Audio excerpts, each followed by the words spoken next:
Bonjour à toutes et à tous. Donc, je suis Philippe Canon, directeur des services financiers pour le groupe Microsoft.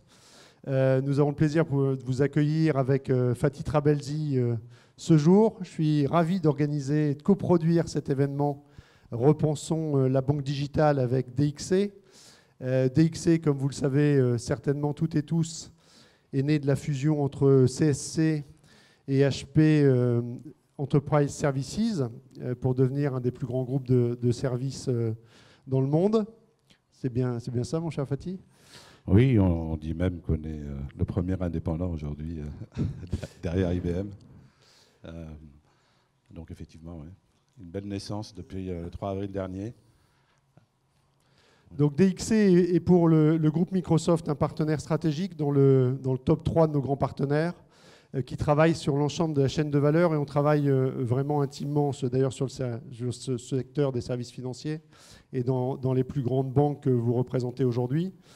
Donc on va, lors de cette session, essayer de vous aider, parce que je pense que vous êtes dans un secteur en pleine effervescence, attaqué de multiples parts par maintenant des établissements qui sont native cloud, par des GAFA qui lorgnent sur certains de vos services, et par un environnement qui est en constante mutation. Et encore, je pense qu'on aura l'occasion d'aborder aujourd'hui des services cognitifs qui risquent encore d'accélérer cette révolution dans vos services.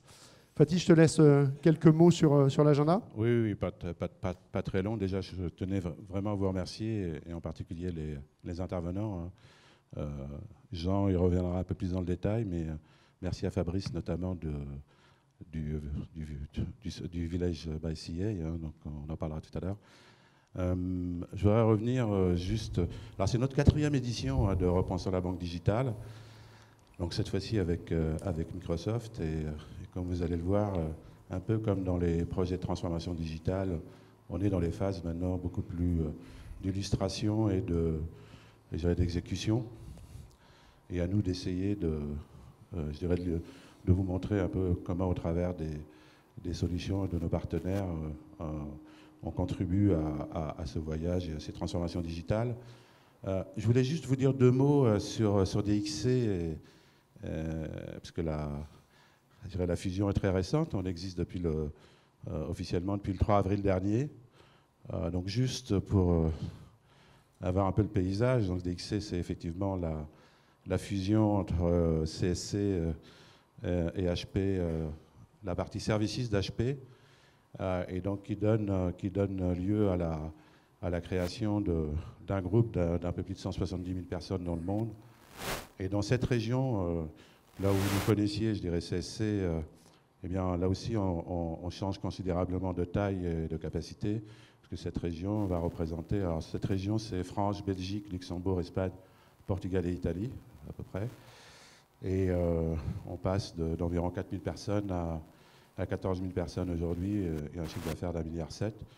Mais au-delà des chiffres, et notamment dans la banque, on bénéficie maintenant véritablement d'une capacité end-to-end qui est assez relativement considérable, avec une complémentarité entre CSC, où on était plutôt présent dans les zones d'expertise métier et conseil de manière générale, et HP Services, qui est plutôt un industriel et je dirais un industriel à la fois des sujets qui nous préoccupent aujourd'hui et du développement en général.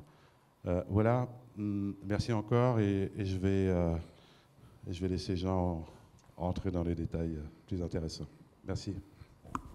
Donc bonjour tout le monde, merci Philippe, merci Fatih, merci à tout le monde d'être là ce matin. On va essayer d'aborder quelques sujets. Avant ça, donc, j'espère que tout le monde me connaît. Sinon, je m'appelle Jean Carpentier, je suis responsable du conseil banque chez DXC. Et donc, je vous propose qu'on aborde 5 sujets. On va essayer dans un premier temps de regarder un peu l'évolution de la banque digitale avec son lien avec les réseaux de distribution. Vous aurez ensuite une courte vidéo qui permettra de rassembler les derniers événements, sachant qu'on a fait une sélection, donc il y aurait sûrement à y rajouter. Ensuite, on fera trois travaux d'application. Un premier avec James Parker de Microsoft pour justement regarder l'accélération de l'expérience client avec certains outils de Microsoft. Ensuite, on regardera ce que ça veut dire en termes de gestion de l'écosystème avec Fabrice Marcella du Village by CA. Et puis enfin, on terminera, on parlera de blockchain avec Pierre Gérard et puis Michel Casaca pour justement avoir un processus de bout en bout. On va essayer de respecter à peu près une fin vers 11 h. On a toujours un peu de décalage. Par contre, ce que je propose, c'est qu'à la fin de chaque intervention, eh bien, vous vous exprimiez, vous leviez la main pour qu'on puisse avoir un maximum d'interaction. Alors, je commence à travailler directement. Les points importants. On a voulu faire un palier de décompression pour justement partager des points qu'on a constatés en début d'année. Ce qui est marquant, c'est que toutes les banques, et pas les plus vieilles, ont affirmé des engagements en termes stratégiques avec des sommes de plusieurs milliards en général, qui en même temps provoquaient des acquisitions ou des prises de participation, selon les cas, de plusieurs fintech ou néobanques. Et on vous a mis là quelques noms récents dans des postures de start-up ou de néobanques différentes. Et tout ça, alors qu'en parallèle, se posait la question justement de la réduction du nombre d'agences et de réseaux. Alors quand on dit réduction, ce n'est pas une réduction pour une réduction, ça peut être simplement des recompositions. Et ce point est important parce qu'on va essayer de creuser le sujet, de dire vous investissez à la fois en construction et à la fois en recomposition de vos réseaux, quels qu'ils soient. Et ce qui est important, c'est de se dire comment tout ça se combine à l'avantage d'une expérience client que l'on doit appréhender de bout en bout. Alors, là aussi, pour qu'on ait une vision complète, il faut quand même toujours savoir, étalonner de où on part. Et la vision demeure aujourd'hui qu'en fait, même si vous parlez tous de clients ici, forcément vous êtes des entreprises très commerciales et de plus en plus commerçantes autour du besoin client et de l'évolution de la société, mais en fait vous êtes marqués forcément par le résultat de l'empilement de vos couches organisationnelles et informatiques, que du coup ça provoque des incohérences, qu'au passage, à titre personnel, on a tous expérimenté, quelle que soit la banque, et y compris des fois dans des nouvelles banques, et que, en fait, les questions qui ont été posées se sont souvent posées sous une forme assez technologique. Et donc, on va essayer de voir, justement, à partir d'un petit modèle, comment essayer de renverser cette évolution, qui fait qu'aujourd'hui, il est fondamental pour nous, quand je dis nous, que l'on soit consultant, banquier, prestataire, que l'on puisse arriver justement à combiner les modèles. On n'a pas qu'un sujet de modèle, on voit très bien qu'y compris dans les fintech ou les startups, il y a 36 cas profitant de telle ou telle opportunité, de tel ou tel positionnement, qui permettent de combiner un modèle opérationnel, comment je fais la banque, comment j'exécute la banque, au bénéfice du client, et comment j'ai une relation, un modèle relationnel qui permet justement de proposer une vision de bout en bout, ce qui fait que sur le schéma que vous pouvez voir, on s'est permis d'insister avec une coupure historique entre du front et du back, entre beaucoup d'interventions diverses et variées, qui aujourd'hui n'ont plus lieu d'être, même s'il y a encore des oppositions, il y a des spécialisations, il y a aujourd'hui beaucoup de choses à recomposer, qui permet par contre d'aller vers un meilleur service client et un meilleur process, sachant qu'on n'oublie pas pour autant tout le sujet de la réglementation et des multiples contraintes, c'est un vrai plaisir.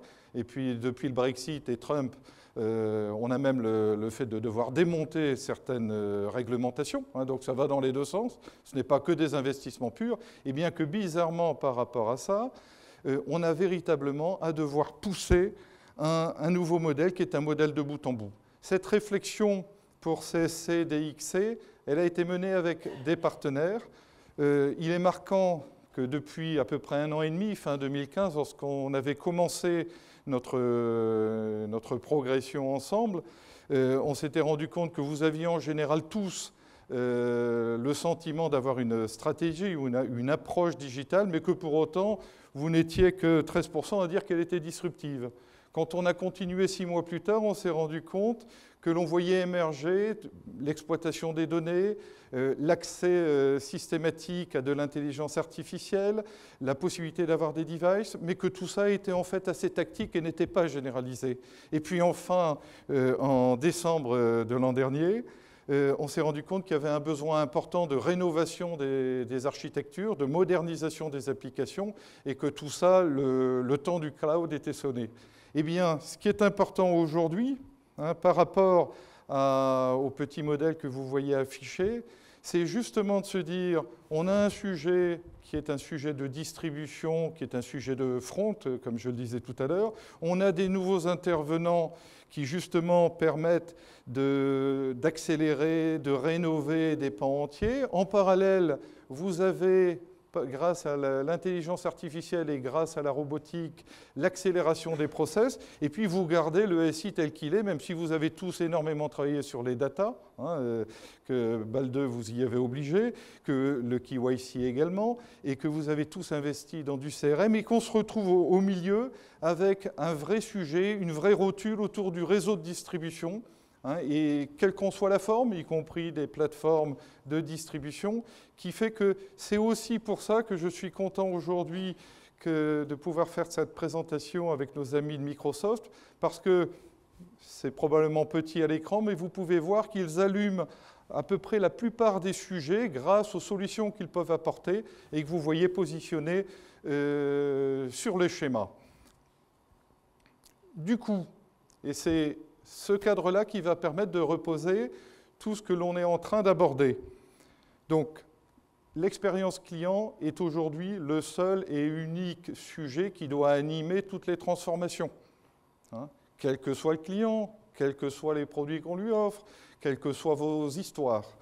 Que, deuxièmement, on est obligé d'adresser la question de l'ouverture, ou sinon on risque de perdre des opportunités, qu'en même temps, vous-même, vous devez vous spécialiser, ne serait-ce qu'en fonction de vos compétences, puisque derrière l'expérience client, c'est bien de mettre en place, de mettre en œuvre les projets qui permettent justement d'avoir une évolution complète à temps, ne serait-ce que pour respecter la DSP2, qui est un vrai sujet d'ouverture de vos systèmes d'information. Et puis enfin, c'est d'assurer l'efficacité opérationnelle. Alors bien souvent, quand on est en contact avec les banques, on pense d'abord à la réduction des coûts, et c'est vrai, parce qu'en général, tous vos projets s'autofinancent. Il faut réduire les coûts quelque part pour pouvoir justement investir plus dans des nouveaux réseaux, racheter des banques ou vous recomposer. Par contre, c'est surtout dans l'esprit de ce que l'on évoque ce matin, d'avoir la possibilité d'apporter aux clients la bonne prestation, le bon produit au bon moment.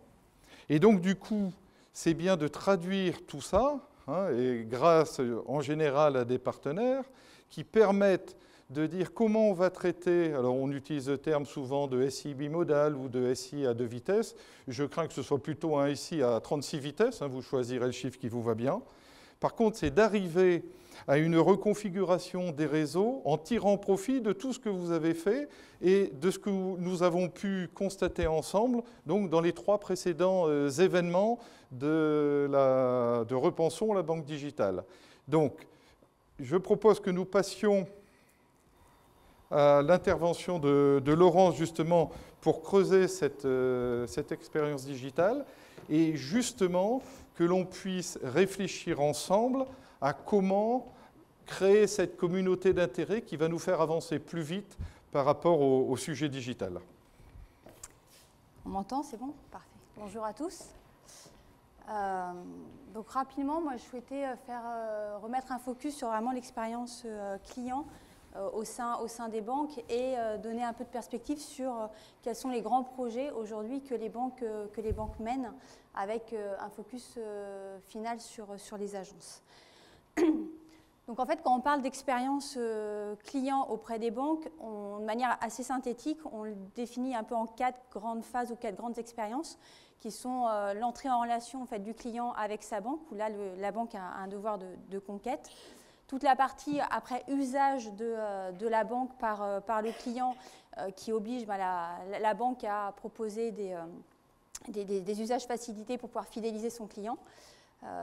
Ensuite, on arrive à un moment qui est relativement critique en général pour les banques, c'est le moment où le client va avoir besoin d'un crédit ou un changement de vie, et donc il y a un vrai devoir de rétention de la banque. Et ensuite, le moment, un peu le Graal, le leitmotiv de toutes les banques, c'est l'engagement du client, c'est-à-dire avoir vraiment un client qui devient ambassadeur de sa banque et donc qui est prêt à la recommander. Donc on a vu un certain nombre d'initiatives menées sur le marché auprès des banques sur ces quatre grands moments. Donc on a vu typiquement des Boursorama, des Before Bank lancer pas mal d'offres. On vous donne un peu d'argent pour que vous puissiez venir. Donc ça a été un mouvement qu'on a vu et on a découvert en fait qu'il n'était pas du tout suffisant. Et donc aujourd'hui on voit un vrai mouvement d'entrée en relation en ligne où justement les banques développent leur processus pour faciliter l'entrée en relation du client, que ce soit pas un frein à la conquête. Sur la partie fidélisation, aujourd'hui, ce qu'on voit beaucoup, c'est au-delà des nouveaux services qu'on a pu voir comme la PFM, les agrégateurs, le cashback par exemple, c'est qu'aujourd'hui, on voit un grand mouvement de refonte en fait, des usages, que ce soit via les applis bancaires ou beaucoup de sites web qui sont en train d'être fondus par les banques. Et comme le disait Jean aussi sur la partie repenser l'agence et la relation du client avec son conseiller bancaire. En termes de rétention, donc, là ce qu'on voit beaucoup, c'est comment en fait, j'arrive à anticiper finalement le moment où mon client risque de partir. Donc, en effet, l'exemple le plus flagrant, c'est toujours le crédit, en fait, crédit IMO. Et là, l'objectif, c'est vraiment que la banque puisse identifier avant, en fait, anticiper le risque de départ de son client. Et donc, pour ça, on a vu pas mal de mouvements où les banques ont commencé à mettre en place des DMP, par exemple, pour pouvoir s'associer à des partenaires et arriver à identifier ce que pouvait faire le client en dehors de la banque et qui pouvait donner des indices sur un risque ou de départ ou de recherche d'un bien.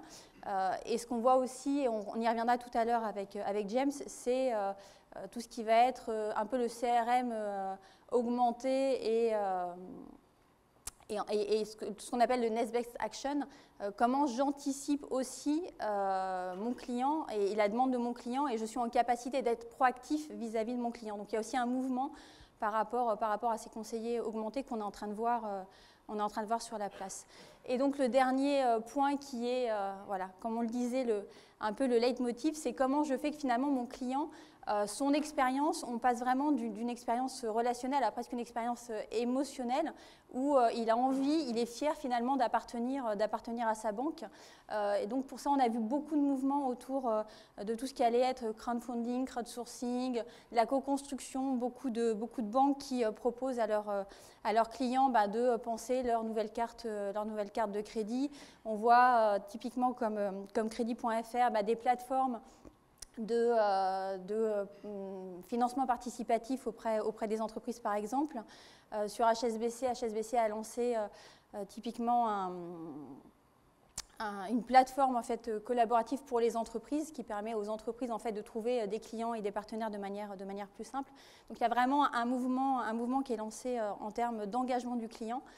On a aussi, ça Fabrice, on est ravis qu'il soit là pour mieux en parler, mais tout un mouvement un peu, alors on dit incubation de start-up, mais c'est tout le mouvement où les banques justement essayent de s'associer à des fintech ou à des jeunes pousses du marché pour justement apporter cette valeur de nouveaux usages et, voilà, et faire en sorte que le client ait la sensation d'être un peu privilégié dans sa relation avec sa banque.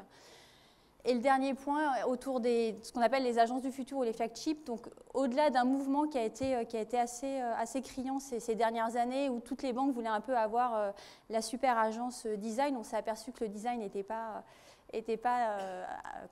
au-delà d'indispensable, mais autosuffisant. Et donc il fallait vraiment repenser son agence en termes d'expérience, puisque on va le voir, les clients continuent à aller en agence.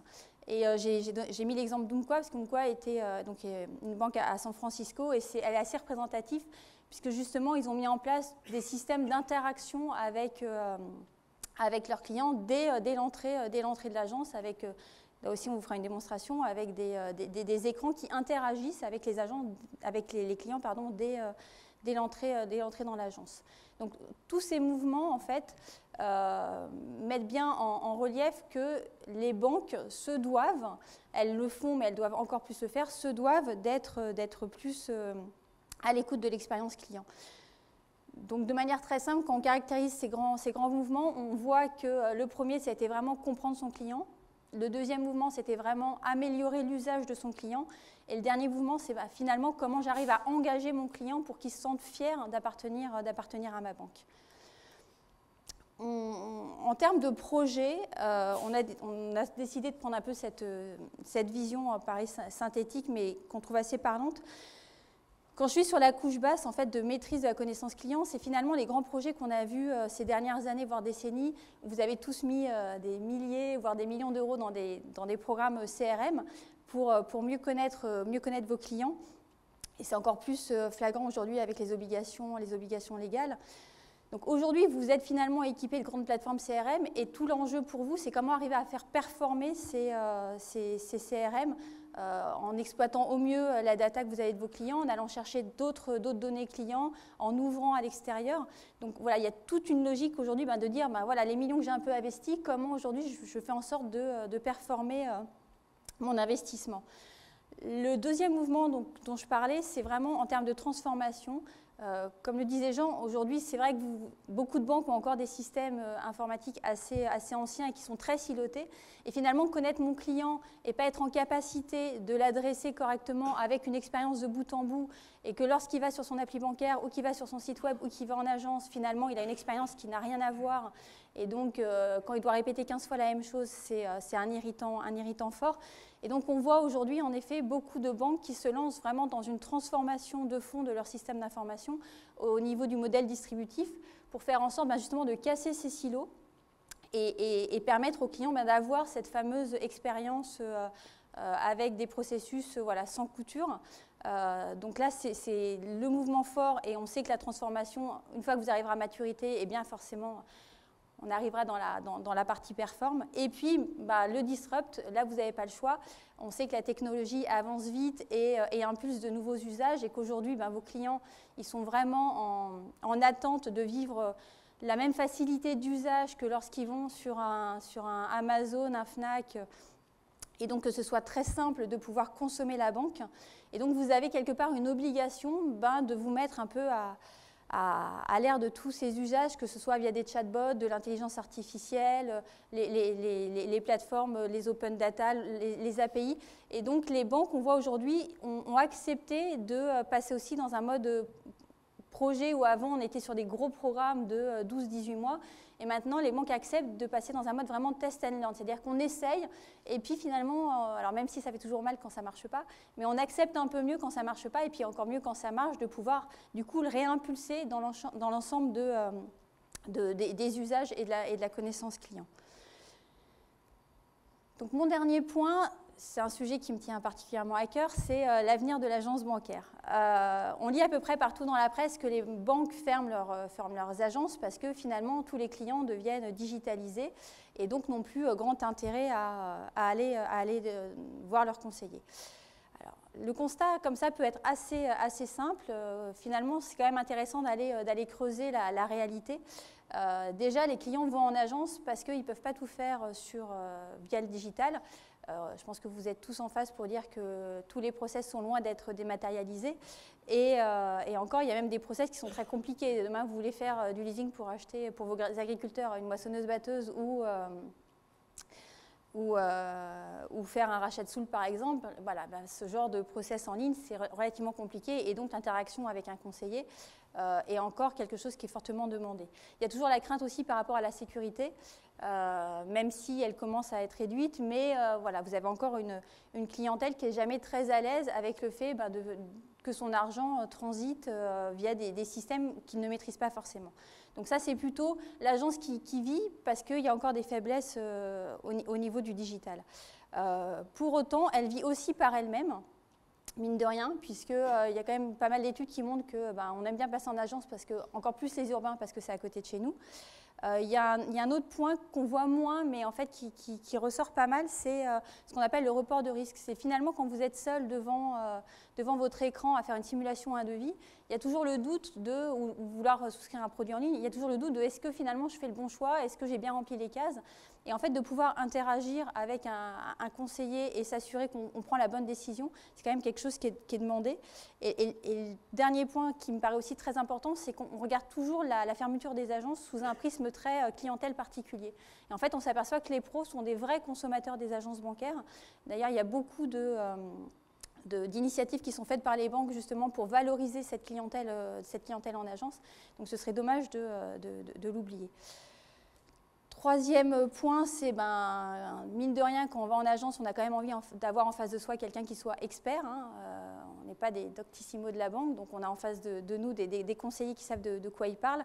Donc il y a eu un grand mouvement aussi de plan de formation, c'est-à-dire que les banques finalement rationalisent leur réseau d'agences, mais elles mettent beaucoup d'argent pour former leurs conseillers et les outiller aussi pour que les conseillers soient plus efficaces. Donc je parlais tout à l'heure par exemple de conseillers augmentés, mais il y a eu beaucoup tous les postes de travail ont été repensés, tout ce qui permettait aux conseillers de mieux connaître son client et de pouvoir être plus efficace aussi par rapport à du conseil ou à de la vente.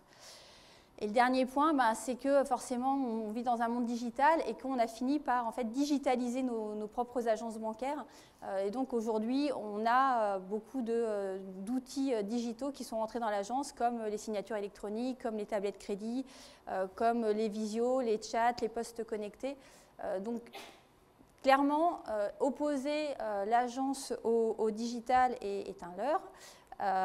Et il est clair qu'aujourd'hui, quand on en parle aux clients, en fait, pour les clients, l'agence, elle représente vraiment le capital confiance de la banque. Ça reste vraiment un point d'ancrage qui est très fort, ça reste l'ADN des banques. Et mine de rien, c'est peut-être une spécificité française, mais les clients restent énormément attachés à leur réseau physique. Et donc, ce mouvement doit être quand même envisagé dans ce qu'on appelle une refonte du modèle distributif global, ce qui est très important, c'est-à-dire que il faut laisser au consommateur le choix de consommer sa banque comme il le souhaite et donc de ne pas toujours opposer le physique au digital et vraiment de penser son modèle distributif de manière globale en mettant en exergue que ce soit le web, les applis ou le réseau physique puisque chacun apporte sa propre valeur vis-à-vis de votre clientèle. Merci Laurence. Voilà.